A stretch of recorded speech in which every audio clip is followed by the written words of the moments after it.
Hi friends, அனைவருக்கும் வணக்கம். நம்ம வேடகாத்தாம்பட்டியில் இருக்கிற சைலகிரீஸ்வரர் திருக்கோவில், சிவன் கோவில், பழமையான இந்த கோவில் ரொம்ப சக்தி வாய்ந்த கோவில்னு கூட சொல்லலாம். இங்கே துவார பாலகர்களாக இருவர் காத்து கொண்டிருக்கின்றார்கள் சுவாமியை தரிசிப்பதற்காக. முன்னால் கொடிமரமும் நந்தி தேவனும் மிக அற்புதமாக வீற்றிருக்கின்றார்கள்.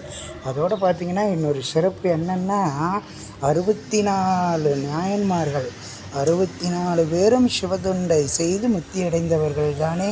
இந்த 64 பேரில் ஒரே ஒரு பெண்மணி தானே அந்த காரைக்கால் அம்மையார். அம்மையாராக இருந்து எல்லாத்துக்கும் நிற்கின்ற கோலமாக இருக்கின்ற ஒரே ஒரு காட்சி, அம்பாள் மட்டும் காரைக்கால் தேவி அமர்ந்த கோலத்தில் இருக்கா இங்கே. இது ரொம்ப சிறப்பான ஒரு விஷயம்.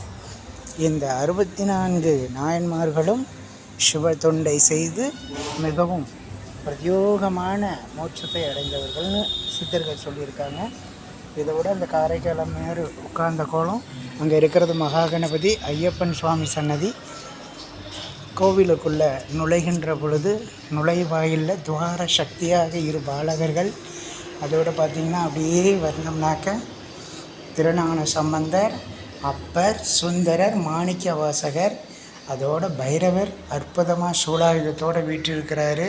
அவருக்கு பக்கத்தில் காவல் தெய்வமும் விளங்கக்கூடிய நாய் இருக்குது. இன்னொரு விஷயம் என்னென்னா, அம்பாளுடைய திருவுருவம், நடராஜ பெருமாள், சிவகாமி அம்பாள் சன்னதி, ஐயப்பன் சுவாமி, அதோட அற்புதமாக எல்லாத்துக்கும் ராஜாவாக உட்காந்துருக்கிறாரு பாருங்கள்.